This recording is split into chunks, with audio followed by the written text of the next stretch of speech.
nggih. Assalamualaikum warahmatullahi wabarakatuh. A'udzu billahi minasyaitonir rajim. Bismillahirrahmanirrahim. Alhamdulillahi rabbil alamin. Wa bihi nasta'inu ala umurid dunya waddin. Wassalatu wassalamu ala asyrafil mursalin Sayyidina wa maulana Muhammadin wa ala alihi wa sahbihi ajma'in. Rabbi shrah li sadri wa yassir li amri wahlul 'uqdatam min lisani yafqahu qawli, amma ba'd.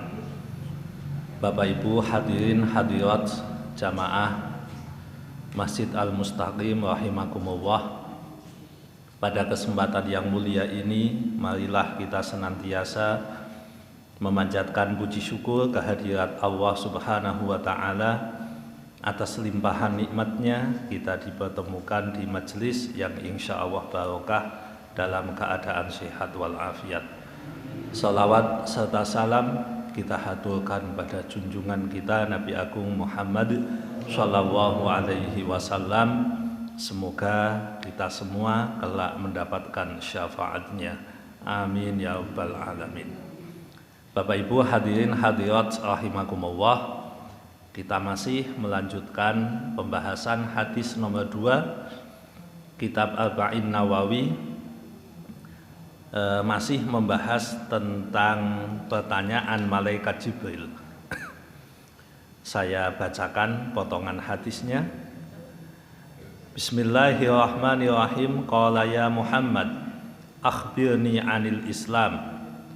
Faqala Rasulullah sallallahu alaihi wasallam, al-islamu an tashhada an la ilaha illallah wa anna muhammadan rasulullah wa tuqimas shalah wa tu'tiyaz zakata wa tasuma ramadhana wa tahujjal baita in istata'ta ilaihi sabila.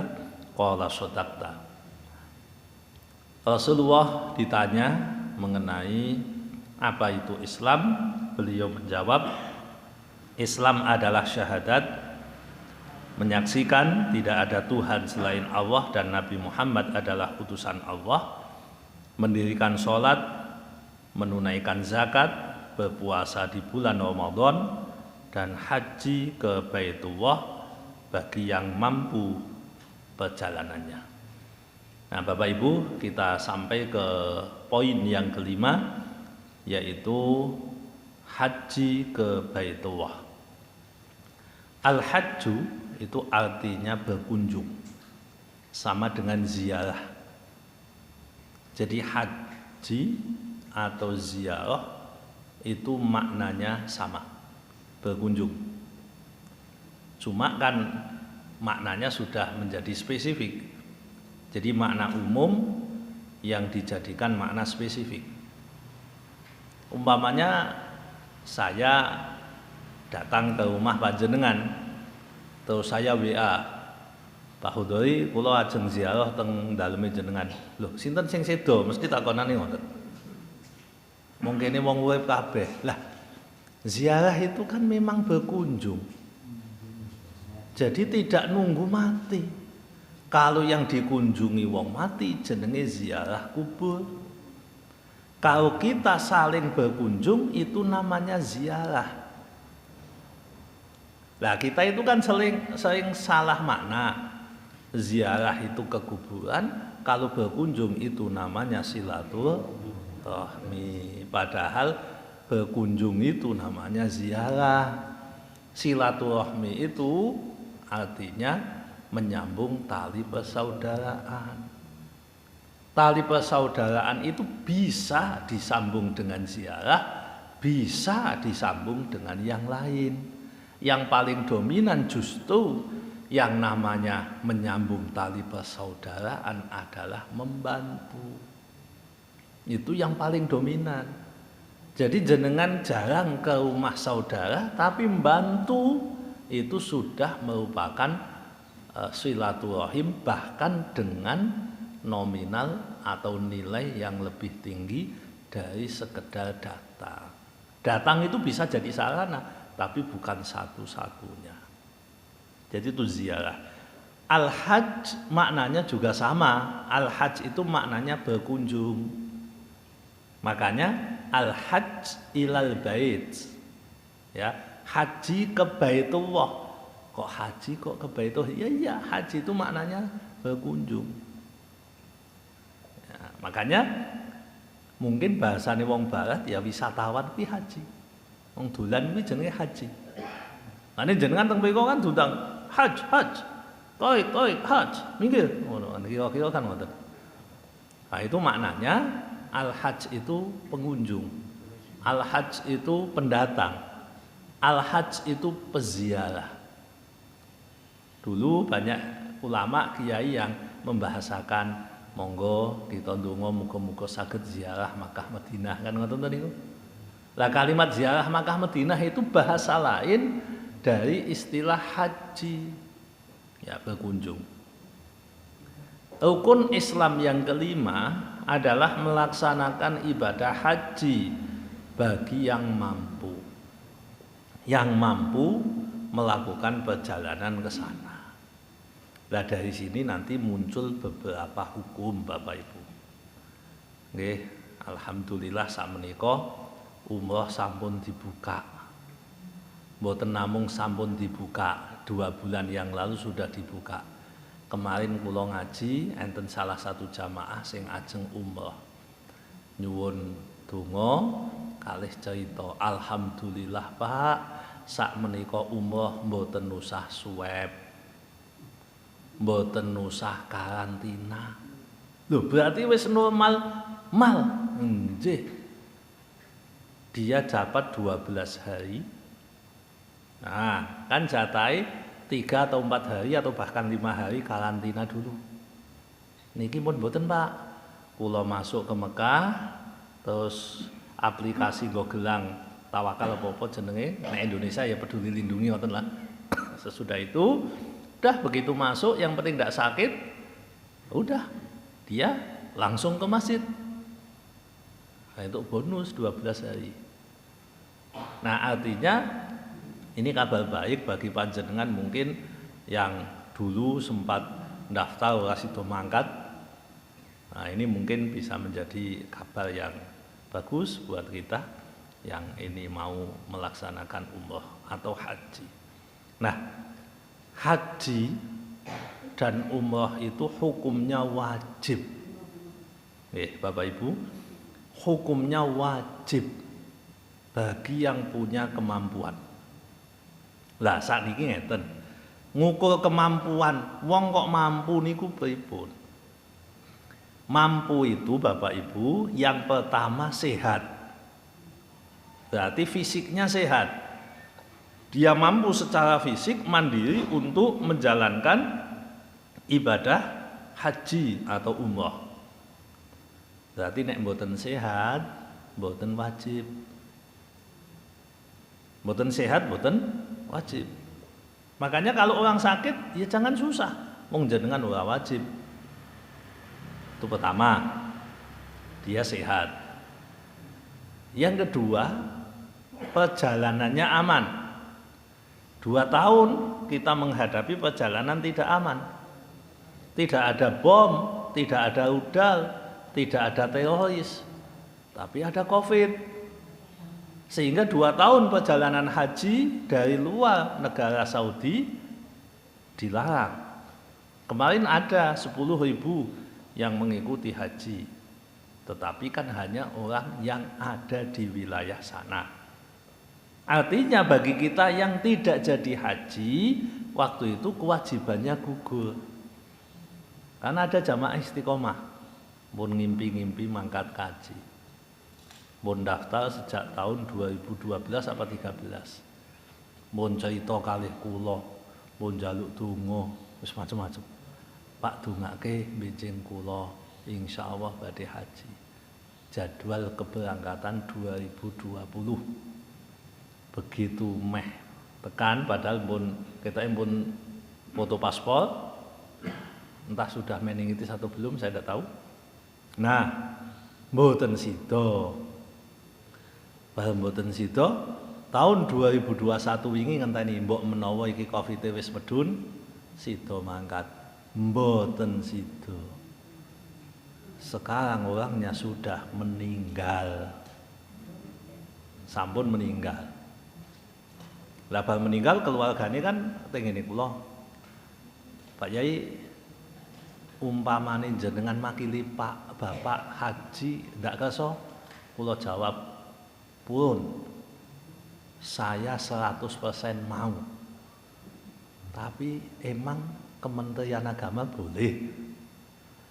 Jenengan mang matur nek entuk alihkan namanya ke saya, mangke kula tak haji atas nama piyambake. Wong niku kula yo akrab kalih tiyange. Masalahnya kan mboten entuk. Nek entuk kan kula gelem.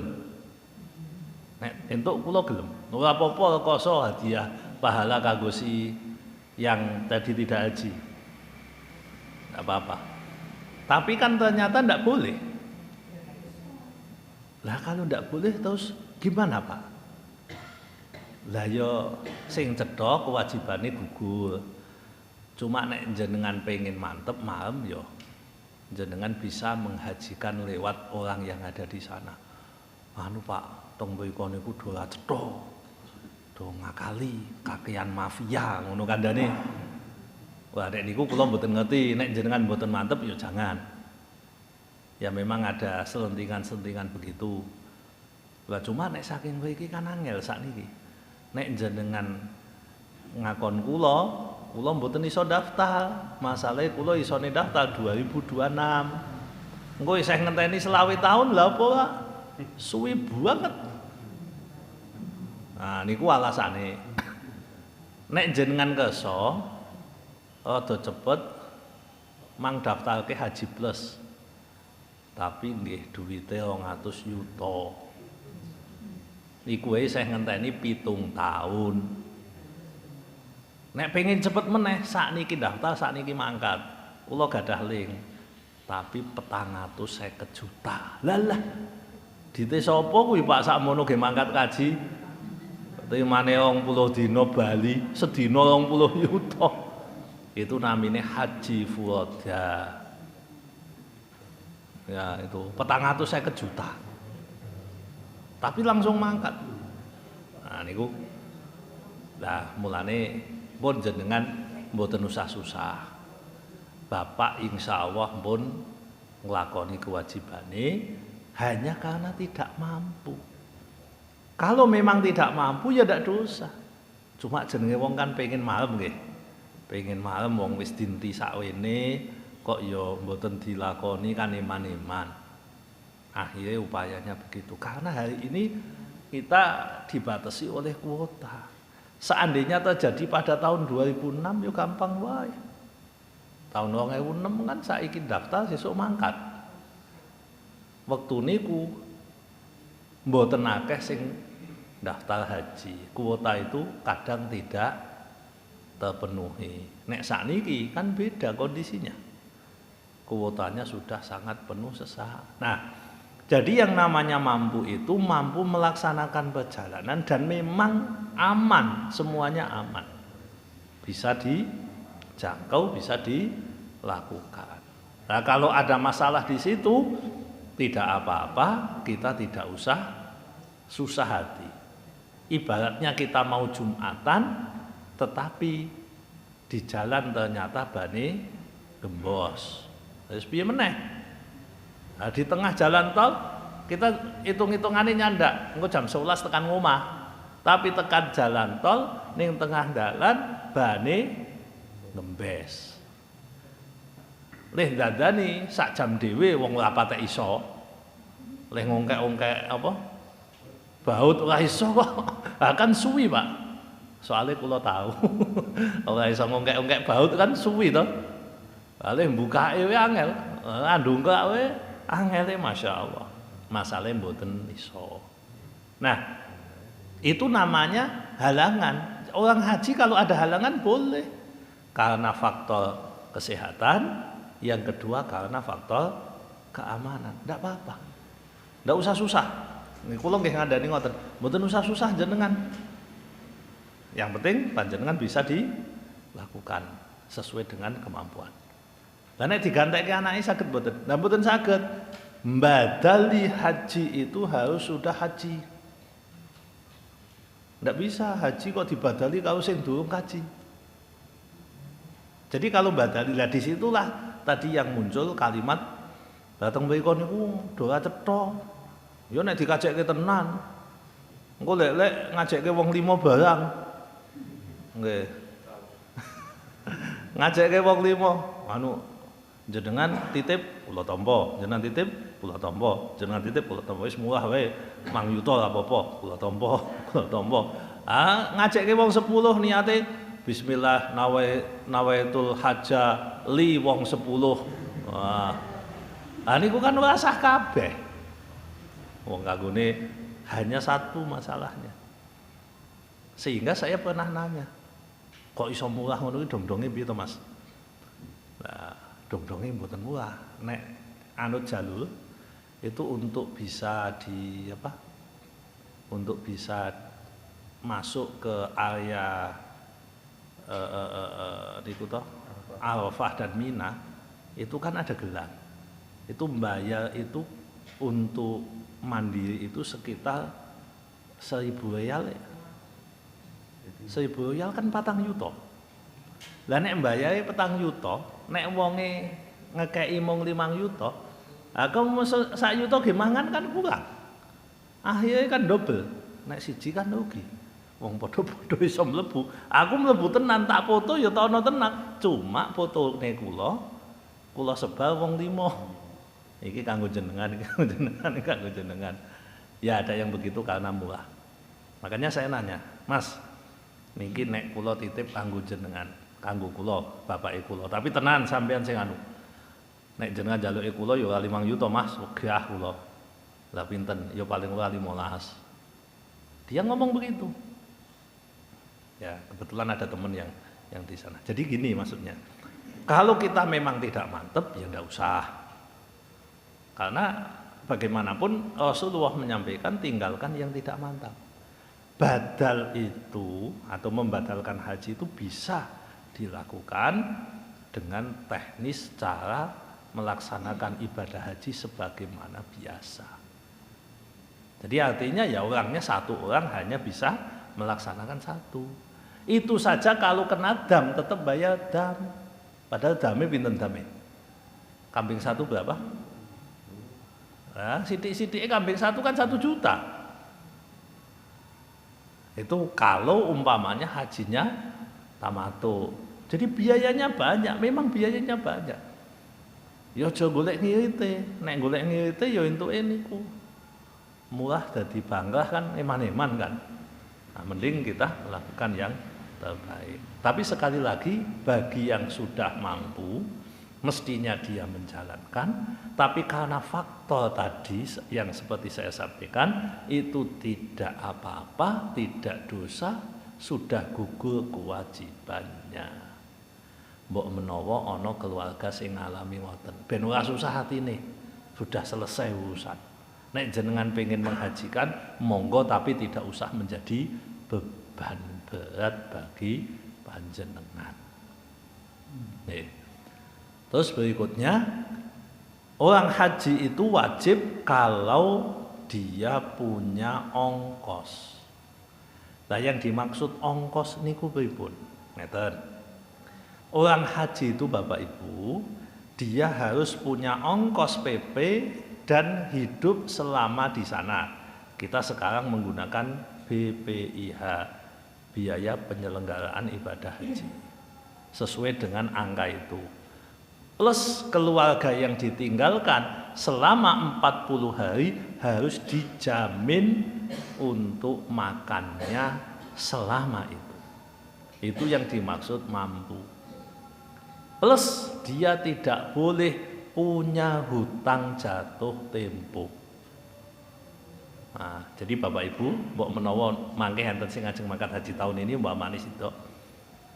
Jenengan pastikan tidak ada hutang jatuh tempo. Maksudnya, jenengan umpamanya punya utang ini, per bulan harus membayar 1 juta selama 5 tahun. Besok waktu mangkat haji ternyata belum selesai, berarti kan ada jatuh tempo yang terjadi pada saat kita berangkat. Umpamanya berangkatnya bulan Januari, berarti Januari dan Februari kan jatuh tempo. Itu sudah harus dilunasi. Jangan pernah haji membawa utang. Bahaya itu. Bahaya untuk kemabruran kita. Tidak boleh. Kaji utangnya rambungi. Utang jangka panjang tidak apa-apa. Karena belum jatuh tempo. Nah, umpamanya begini. Ada orang mau haji. Tahulah hari ini katanya naik haji jadi 45 juta. Karena berbagai macam faktor, tahulah begitu. Dia punya uang sesuai dengan rencana awal 35. Dia punya utang kepada orang lain. Selama ini dia sudah janji, Mas, sesuk wulan Ramadan tak lunasi. Tapi mergo ono pelunasan haji, akhirnya dia ngomong, Mas, nuwun pangapunten, kula mboten iso nglunasi sakniki kagem jenengan, soale kula gawe butuh iki jebule sing gawe daftar, sing gawe nglunasi haji naik, maka saya pinjem dulu. Loh, piye to Mas? Lah wong kita ge butuh, aku ya butuh ge nglunasi haji. Akhirnya utawa butuh ge liya, iki butuh tak gawe mbayar anakku kuliah. Wis pokoke ge butuh lah. Lalu dia nekat, wah yo iso to Mas aku wis ngenteni 10 tahun kok. Iki nek ora tak lunasi hajiku ora mangkat. Wis pokoke tak lunasi jenengan kae. Sing diutangi nesu. Amuk. Piye to? Wong utang jatahe jatuh tempo saiki malah ora dibayar aku malah iki. Dek nekat kaji, hajine jelas tidak mabrur itu, Pak. Karena harus mendahulukan utangnya. Kasus seperti itu harus mendahulukan utangnya. Kalau utangnya jatuh tempo, tapi kalau belum jatuh tempo ya tidak apa-apa. Nah ini perlu bagi kita. Makanya kalau ada orang yang haji dengan talangan haji boleh-boleh, selagi waktu haji sudah lunas, sudah selesai. Jadi yang penting haji jangan punya tanggungan. Kalau jenengan rampungi tanggungan. Itu yang disebut mampu secara finansial. Jadi secara keuangan mampu. Lalu bagaimana kalau menurut mazhab Syafi'i kemampuan itu diukur dari mana? Menurut mazhab Syafi'i kemampuan itu diukur dari kecukupan dirinya, keluarganya, dan kepergiannya. Nek mazhab Hanafi ini ku galak, Pak. Mazhab Hanafi galak. Mungkin jenengan pernah mendengar pengajian begini. Sing sapa wonge duwe omah regane cukup kanggo kaji, kok mboten didol omahe ora gawe mangkat kaji, mongko wong kuwi silahkan mati Yahudi atau Nasrani. Niku mengutip fikih mazhab Hanafi. Meden-medeni wong nek niku. Dadi ndi omah siji regane 300 yuta, omahe ya mung kuwi tok. Ya gawe manggon tenan. Didol, ge mangkat kaji wong loro 70 yuta. Lah engko kula manggone ndi ngontrak.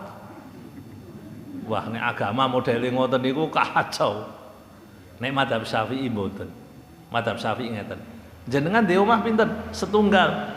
Siji tok. Nggih, nggo. Dinggo rasah didol.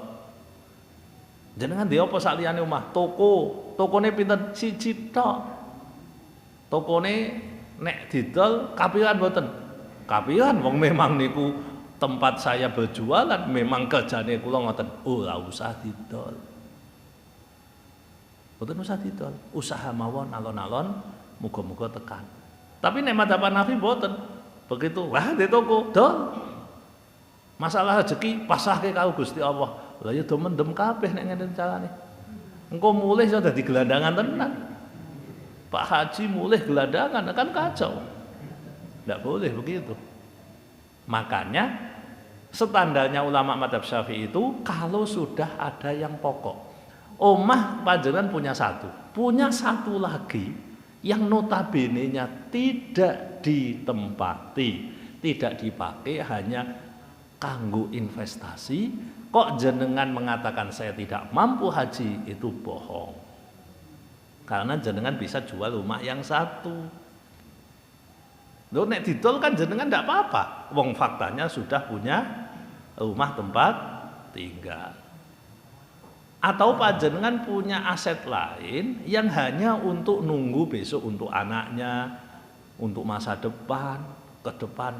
Nah, kalau begitu berarti jenengan wajib berangkat haji. Ndak boleh nunda-nunda. Kalau kondisinya seperti itu, sehingga ada istilah tidak boleh, itu kiai-kiai kuno, tidak boleh kita mempunyai aset yang melebihi nilai haji kalau aset itu bukan aset primer. Bukan aset primer. Contohnya, mohon maaf Bapak Ibu, kula jenengan tuku mobil regane 200 juta. Tuku mobil nyatane kuat, tapi mboten kaji. Padahal mobil ini mobil pribadi, mboten beda nek mungkin mobil gawe kerja ya. Umpamane mobil ombengan, dhek nyupiri dhewe, kan kanggo kerja kados wau toko kan. Ndak, ini maksudnya mobil apa namanya?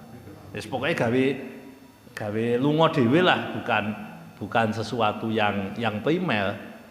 Bukan sesuatu yang primer, pokoknya dhek duwe ngoten. Harganya 200 juta.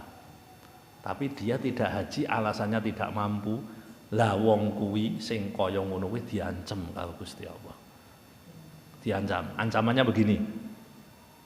Barang siapa yang sudah saya berikan sehat selama 5 tahun, sudah saya kasih rezeki cukup selama 5 tahun, kemudian dia tidak menengokku, maksudnya tidak haji, maka aku dan dia N. Jadi bahasanya cah nom kan ngoten. Saya dan dia Kata Allah bukan N ya, tapi aku dan dia ada penghalang. Soal balaku meneh. Nah, artinya kan bagi orang-orang yang faktanya mampu tapi tidak mau. Makanya saya juga memotivasi panjenengan. Kalau memang faktanya jenengan mampu faktanya, dan memang iso, jangan tunda-tunda. Wah usah ngenteni di N sik karo Gusti Allah. Ndak usah. Langsung ketika mampu. Lah wong kula niku pernah ditakoni ya. Pak Yai, kula badhe tanglet. Niki tentang mbahe kula. Mbahe kula niku kula kon kaji kok angel. Lah napa? Lah kondone urung lampungan. Sik urung lampungan piye? Pengen duwe setunggal kepinginan, putune meh digaweke omah kabeh. Lah putune piye? Lah putu iso 15 lho. Lah wong mangkat kaji alasane mau ngoten. Saya sampaikan dosa kandhake sing cetha. Kuwi nganti mati wong kaji mbah kula ngoten. Akhire kaji tenan Pak wedi wong. Ya memang kudune dicethake. Lah napa dadak gaweke omah putune balah. Wong gaweke omah anake ya wajib kok. Apa meneh gaweke anak omah putune. Masalahnya sampai dia tidak haji. Jadi Bapak Ibu, haji itu kalau sudah wajib jangan ditunda. Kalau belum wajib tidak usah memaksakan diri. Itu Islam begitu. Kita moderat, tengah-tengah. Nek wajib lakoni. Nek mboten wajib ora usah maksa. Nah, jadi standarnya begitu. Kalau sampai tidak melaksanakan ibadah haji dan dia mati sebelum berupaya, maka utang Bapak Ibu. Jadi umpamanya ana wong sugih, delalah pas sugihe kuwi kan eman-eman gawe mangkat kaji. Eman-eman, masalahnya pas sugih usahane lancar, lunga 40 dino kan iso pelanggane do minggat. Pelanggane do ucul. Wah mikir dhek. Akhirnya sesuk wae kajine. Lah ngenteni sesuk kapan? Tambah tuwa, tambah rame. Tambah tuwa, tambah pelanggannya akeh. Akhirnya mau meninggalkan kan susah. Wong 40 dino kok. Akhirnya Kasep mati belum haji. Orang yang begitu itu utang. Hartanya tidak boleh diwariskan sampai diselesaikan urusan hajinya. Lah kalau itu kasusnya badal menjadi wajib. Badal menjadi wajib karena kasusnya dia teledor. Mestine wis mangkat tapi dereng mangkat. Jadi Bapak Ibu, haji itu wajib. Dulu ketika saya haji kan termasuk muda. Tahun 2009. Kan wis suwi. Padahal kula sakniki kan isih nom. Apa meneh tahun 2009 kan mestine num. Num banget. Ya. Waktu itu kan ada teman-teman dari bocah waktu itu tilik tanya, "Mas, jenengan duitnya akeh men kaji." Lho, Pak, kula mbek jenengan kan padha. Wong kula kalau jenengan bayarane kan ngerti kabeh. Wong kula ya bayarane sakmene akeh jenengan. Kula matur, itu kan sudah senior gajinya 2 kali lipatnya saya sampaikan. Nggih nuwun sewu Pak, nek jenengan pengin mesti iso. Tapi kula pun jajal suwi, wah iso nglumpukke. Lah niat kula ngoten. Lah piye niate carane Mas? Pertama jenengan niat tenan, yang kedua jenengan sisihkan 20% dari gaji panjenengan tabung. Sebabnya jenengan ki duit wis ana, tunjangan sudah banyak, motor wis ana, mobil wis ana. Iku nek jenengan kok nganti ra mangkat, nek bablas mati mbuh kula ngoten. Ana wong papat ya, sesuk mangkat kaji kabeh. Alhamdulillah. Lah ngoten niku maksude kula. Karena apa? Itu masalah komitmen. Masalah komitmen. Lah terus ditangleti. Lah jenengan kok iso mangkat kaji ngoten piye? Ngirit kula ngoten. Carane ngirit. Carane ngirit. Jadi memang harus ada dan itu harus dimotivasikan pada orang. Dimotivasikan artinya. Waktu itu kan lebih sederhana kan daftar sakniki tahun depan berangkat. Daftar sakniki tahun depan berangkat. Jadi kita perlu motivasi seperti itu karena orang itu kadang kabotan pikirane dhewe. Kabotan pikirane dhewe mestinya dia mampu. Mestinya dia mampu. Nek kula matur 20%, saya matur, saya sendiri itu bukan 20%, 90% gaji saya tabung. Lah mangane piye? Amangan mbek uyah apa-apa to. Apa ya iso kan bisa. Asal punya komitmen. Dan alhamdulillah ndak mati kok, masih hidup kok. Ya karena ada komitmennya. Kalau ndak ada komitmennya ya ndak bisa. Nggih. Jadi padahal haji tahun 2009 itu bayar ya mun 35 juta loh, Pak. Sudah 35 juta waktu itu. Jadi udah mahal. Tahun 2016 ya 35 meneh. Kacek 7 tahun. Jadi artinya Bapak Ibu, monggo saya mengajak pada kita semua yang mampu lakukan. Yang tidak mampu ya bagaimana tidak mampu nggih. Agama tidak memaksakan, tapi agama memaksa yang mampu untuk melaksanakan ibadah haji. Nah, beberapa masa terakhir ini kan karena haji panjang, antriannya lama, maka ada agen-agen umroh datang. Pak, jenengan wis umur swidak, nek meh haji ngenteni 20 tahun wis mati. Daripada mati wong genah Mekah, duwite ki umroh wae, Pak.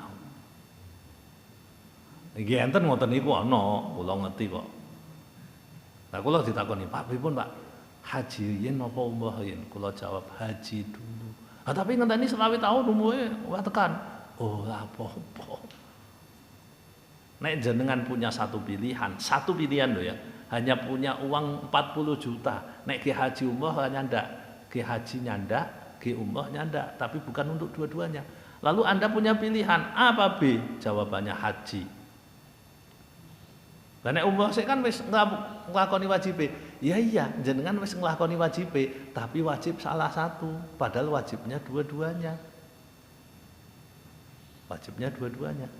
Maka bagi yang sudah umroh, jenengan wajib haji.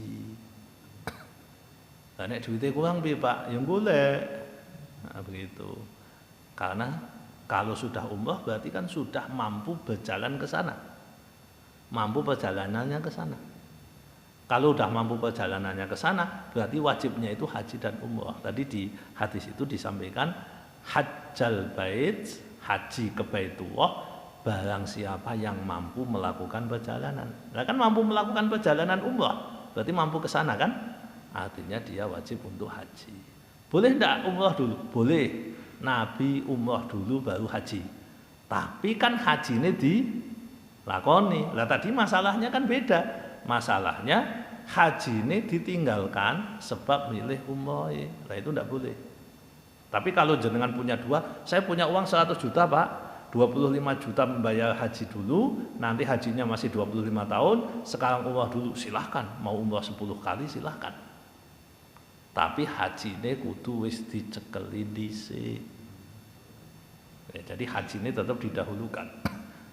Nah kalau jenengan jadi agen umroh mestinya begini, mestinya Bapak ajeng umroh nggih, alhamdulillah jenengan melu kelompok saya, memang saya cari orang untuk bisa umroh. Namung Bapak kula sakderenge meh takon, jenengan sampun haji dereng? Dereng Mas, sampun daftar Pak? Dereng. Kula saranaken jenengan daftar haji rumiyin.